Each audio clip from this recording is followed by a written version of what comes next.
Ah, dona Margarida, que saudade. Bom era o tempo que a gente ficava junto, né? Era bolo de cenoura, bolo amanteigado com cobertura de chocolate. Eu te mando as receitas, viu? Porque saúde aproxima. Apvida. Saúde pra valer.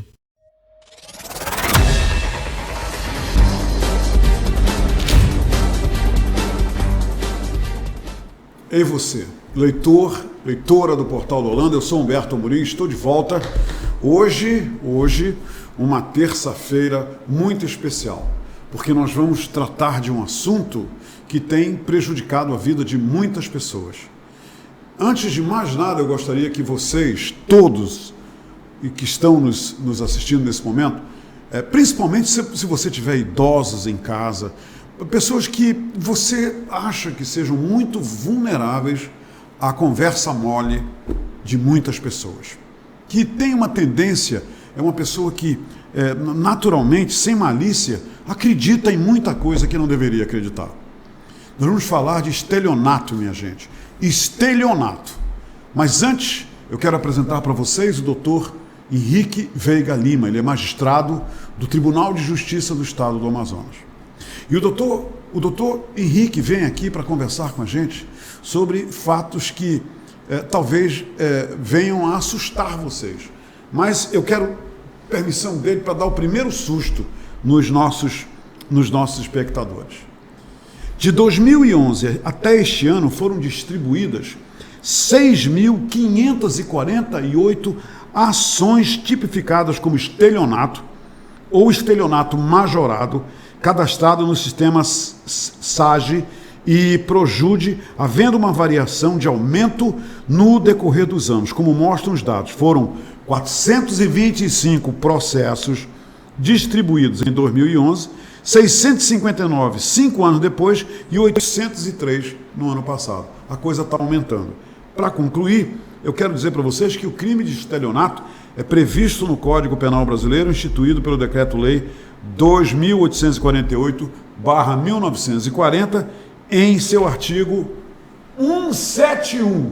É por isso que vem aí, né, esse termo 171 para os enganadores, para os meliantes e para aqueles que usam de uma lábia profissional para ludibriar, para abusar da boa-fé das pessoas.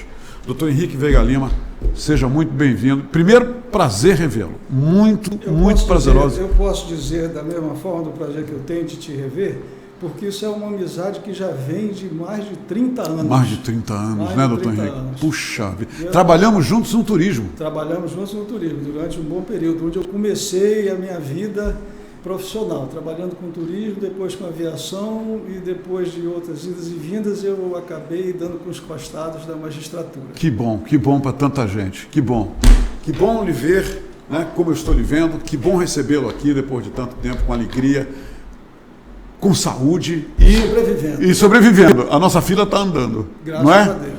Doutor Henrique, eu acabei de falar sobre esse 171 e desta vez a coisa agora está na área tecnológica, né? Quer dizer, antes o 71 era aquele pessoal na rua, etc, Foi etc. O jogo da pretinha, da baluda, não é? Muito bem, eu quero lhe perguntar o seguinte, esses golpes, por que eles acontecem ainda? Existe uma boa divulgação, eu mesmo já entrevistei várias pessoas aqui, o que leva as pessoas ainda a caírem nesses golpes pela internet, através do telefone, através de e-mail? O senhor tem uma explicação para isso? Várias explicações e nenhuma conclusiva, porque esse negócio muda muito. Então nós vamos tentar explicar primeiro o que quer dizer, de onde vem essa palavra estelionato. Estelionato vem de estélio. Estélio é camaleão. Traduzindo, estélio é camaleão. Então é aquele animal que usa de um artifício para ludibriar a vítima. Então, se ele tem por objetivo comer algum outro bicho ou não ser capturado por outro bicho, então ele se transforma. E essa transformação que deu o nome ao estelionato, porque o estelionatário outra coisa não faz senão enganar a vítima em benefício próprio e com prejuízo ao patrimônio da pessoa que ele ludibriou. Mas isso é uma história muito antiga que já remonta, eu acho que é no Gênesis, capítulo 27 ou 29, que falam desde quando o tempo remonta o estelionato. Desde que se estabeleceu esse convívio social... É uma pessoa enganar a outra. Uma pessoa acaba querendo tirar proveito de uma forma ilícita sobre o patrimônio da outra. Então, por exemplo, se tiver um tempo, só para falar rapidamente... Claro, à vontade. O que eu me lembro dessa passagem bíblica é quando Abraão casou com a Rebeca, que era estéril. Então, eles queriam muito ter um filho. E tanto oraram para Deus que acabaram tendo gêmeos, que foi Esaú e Jacó. Então, essas duas pessoas, esses dois filhos, nasceram, foram criados juntos, a harmonia do lar e tal, só que o pai caía de amores pelo primogênito, que era o Esaú, que nasceu forte, robusto, peludo. E o primogênito sempre foi um privilegiado, né? Sempre. E o outro nasceu mais fraquinho, magrinho, e como o pai protegia demais o Esaú, que era o primogênito, a mãe do Jacó se tomou de pena dele e o protegia. E assim foi vivendo a vida até que, quando o velho Salomão já estava no leito de morte, cego, ia dar a bênção para o primogênito, chamou o Esaú e disse: olha, eu quero comer uma caça. Vai lá na floresta e traz uma caça para fazer aqui um guisado, um ensopado, e aí eu vou te dar a bênção. Dar a bênção significa que quando morresse, tudo que ele tinha passava para o primogênito. E aí a Rebeca ouviu a conversa e chamou o Jacó e disse: olha, está se dando isso assim, assim, assim, tu me faz o seguinte, vai lá no nosso quintal, pega um cabrito e eu vou fazer um ensopado ao gosto do teu pai. Mas eu não tenho pelo, eu sou pequeno, sou esmirradinho. Não, deixa comigo. Pega o cabrito, mata, traz para mim, traz a pele. Assim foi feito. Ela pegou, colou a pele do cabrito no Jacó e deu a roupa do Esaú para ele vestir para o velho sentir o cheiro do primogênito. Quando chegou lá, o velho apalpou, sentiu que era peludo e sentiu o cheiro da veste do Jacó. Coisa interessante. Sentiu o cheiro do Esaú e aí deu a bênção e depois morreu. E assim, então, o Jacó... O filho do meio e não o primogênito. O mais novo com a bênção herdou tudo que o pai tinha. Então, esse é um dos primeiros estelionatos que se tem notícia e é narrado na Bíblia. E que está marcado na Bíblia, esse acontecimento. Na Bíblia, no Gênesis. Uhum. E agora, então, me diga uma coisa. A evolução, então, nos trouxe, depois da baluda e etc. Do copinho, bota aqui, que a gente sempre via lá na Marechal Deodoro. Me diga uma coisa. Não, mas isso vem evoluindo e vem mudando, porque é uma comparação que eu faço. Por exemplo, nós vemos que a Idade da Pedra não acabou por falta de matéria-prima, mas porque apareceram os metais. Então, o crime do estelionato ele também evolui. Por exemplo, nós tínhamos antigamente, que era muito frequente, o problema do cheque sem fundo, o chequinho pré, e o cheque está praticamente extinto com o surgimento dos cartões. E os cartões agora eles já estão também, já em certa medida, deixando de ser tão usados. Agora é Pix, é transferência de não sei que jeito e tal, então o cartão está deixando de ser usado, porque apareceram outros meios. Mas isso não é produto da criatividade das pessoas, né, que vão inventando essas coisas. Então, o que a gente vê é essa evolução. Então, dentro dessa mudança do cheque para o cartão, os crimes passaram a ser mais sofisticados. Quer dizer, as pessoas evoluíram também na construção dos crimes.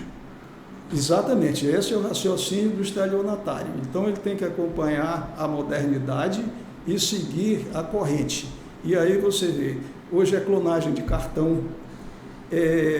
subtração de senha para a operação bancária, então já não se fala mais de cheque. E outro problema também que tem acontecido com muita frequência é exatamente esses crimes cibernéticos, onde as pessoas nem se veem, resolvem tudo por um site de compra e mensagem trocadas entre as partes. O senhor é o juiz titular da 9ª Vara Criminal de Manaus. E o senhor lida muito com isso rotineiramente. Qual é o conselho assim, que o senhor dá, por exemplo, a pessoas que têm um grande potencial de se tornar vítimas desses golpes. Qual é o primeiro passo, qual é o alerta que essas pessoas precisam para não cair nessa armadilha? É difícil dar conselho, mas, por exemplo, duvidar sempre entre o preço que vigora no mercado e o preço pelo qual o bem está sendo oferecido. Porque aí você tem duas coisas que são básicas no estelionatário. O primeiro é o ardil que ele tem que ter, e tem que ter também, ali naquele ardil se compreende aquela lábia que ele tem. Não é? Todos são bons de lábia, não é, doutor Henrique? Muito bons, muito bons. E você tem também que ter um objeto que desperte a atenção, que forme a vontade, que forme o desejo da pessoa querer. Seja um carro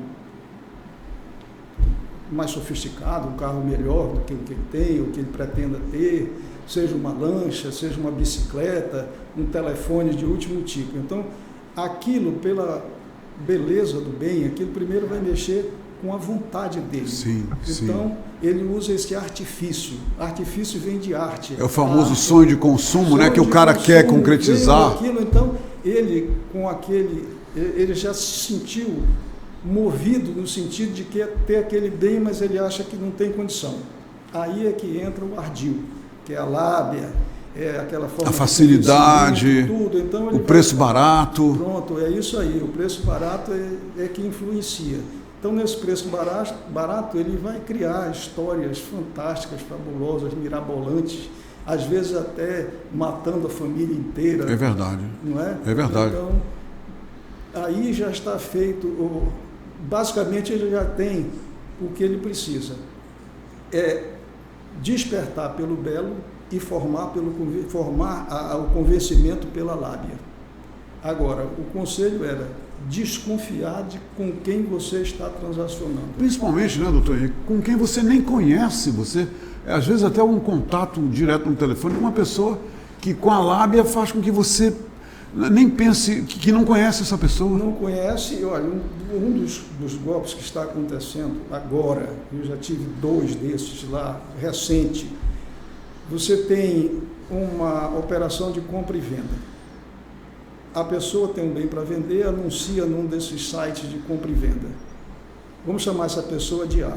Aí aparece a pessoa B, que se interessa para comprar aquele bem. B é o comprador. B é o pretenso comprador. Aí o pretenso comprador negocia, o B negocia com o A e acerta e ajusta o preço. Bota algumas condicionantes ali, que não pode, que não vai fazer, não sei o que, de tal forma, e pega aquele bem e anuncia naquele mesmo site ou no outro o mesmo bem, por um preço inferior. Aí aparece o C. O C está conversando com o B para comprar o produto do A. Incrível! Então, o B e o C fazem toda a transação e marcam para ir num cartório, onde vai ser assinado o documento de transferência, só com detalhe. E, logicamente, o pagamento também deve acontecer lá. Só que aí o pagamento está pactuado do B com o C para que seja feita numa certa e determinada conta. E que eles façam o pagamento para aquela conta assim que o documento de transferência for assinado no cartório. Aí ele bota o cartório no meio para dar uma aura de legalidade. E aí, depois de feito... Quer dizer, o cartório ludibria no que tange a legalidade. Né? Tanto faz ele assinar num banco de praça como no cartório. Mas a pessoa que está sendo ludibriada, ela crê que indo ao cartório... Está tudo bem. Está tudo bem. Não fiz no cartório. É legal. Então, aquilo é uma forma de impressionar também o incauto. Aí, feita a operação, a pessoa que vai vender assinou o documento de transferência para o C. O C fez a transferência para o B. E o outro lá vendo no telefone e a conta não sai o crédito e o negócio não acontece. Quando ele vai ver, a transferência já caiu no nome do B. E aí não há muita coisa mais o que fazer. Deus, a maldade é uma arte, né? É uma arte. É uma arte triangulação. Por favor, doutor Henrique, as pessoas que nesse momento podem até estar sendo vítimas disso, quer dizer, Deve ter alguém se preparando para dar um bote em cima de uma dessas pessoas. Realmente a pessoa, essa é a única saída, é uma grande saída. Não confia, ou não dê atenção, é isso que essa pessoa tem que fazer? Por exemplo, um carro que vale 50 mil sendo vendido por 10 mil, tem alguma coisa errada. Tem uma coisa no meio. Tem que ter uma coisa errada. É porque, às vezes, por trás do esperto, tem outro que se julga mais esperto ainda, e aí que ele leva a pernada. Então, desconfiar sempre. Porque hoje não é crível que alguém vai comprar um carro sem consultar o departamento de trânsito, ver o histórico daquele carro, faça uma consulta. Então, a pessoa se empolga... E essas pessoas não fazem essa consulta, não é, doutor Henrique? Normalmente não. Tem umas feiras em Manaus que são conhecidas pelo nome pejorativo de roubalto. Roubalto, né?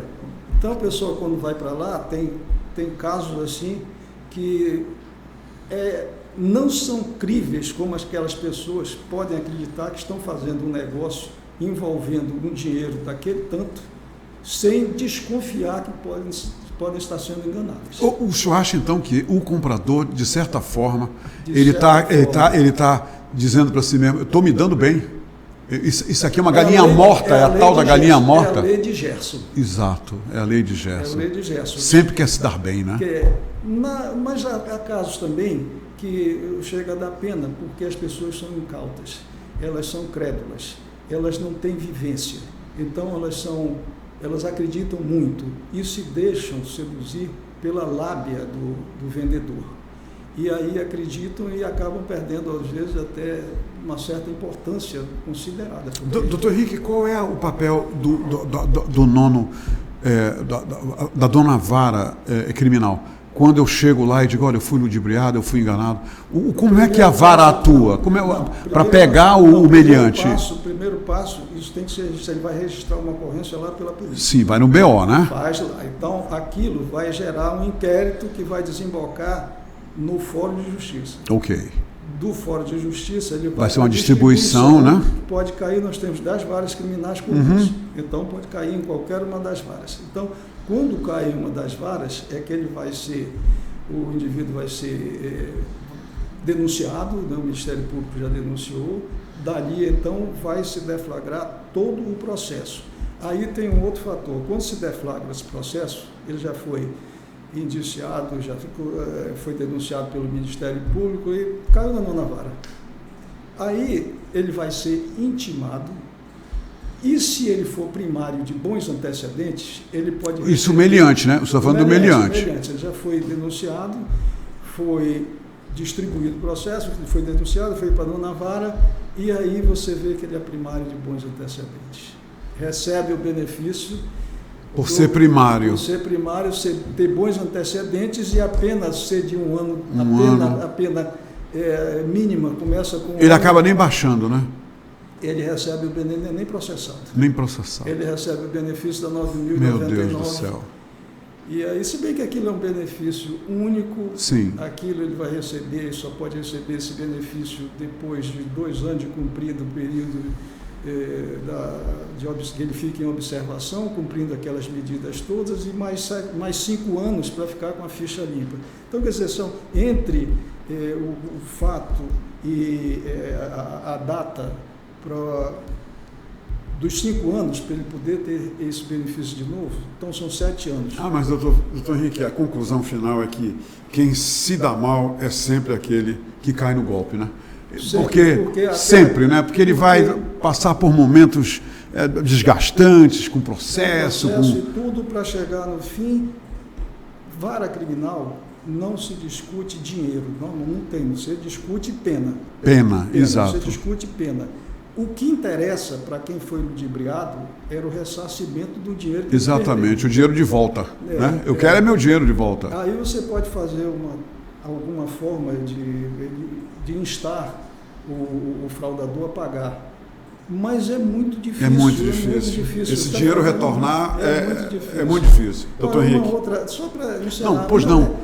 Me ocorreu aqui, por exemplo, nessa evolução dos crimes, um crime que era muito comum, que era o estelionato praticado por esses falsos cerimonialistas.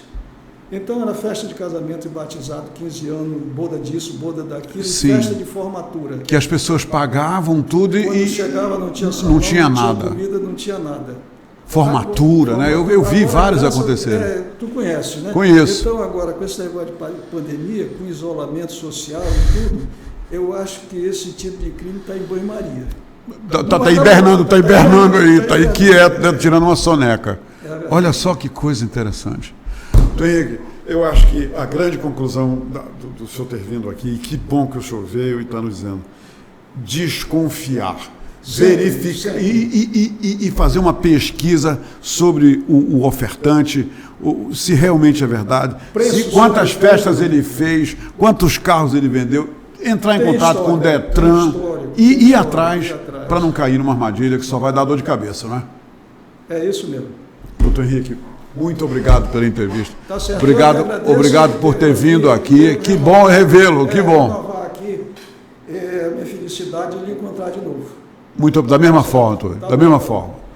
Gente, por hoje é só, tá vendo? Olha, fique esperto, não demole, não tenha, eu tenho que dizer isso, com ternura, tá? Eu vou dizer com ternura, mas não tenha o seu dia de otário. Esses caras, quando olham para você, quando metem a lábia em você, eles estão pensando o seguinte: opa, esse cara é um otário, esse é uma presa muito fácil. Não entre nessa.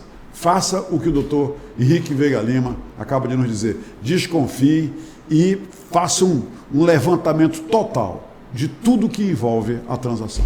Aí você não vai nunca, lá na 9ª Vara Criminal, reclamar sobre o leite derramado.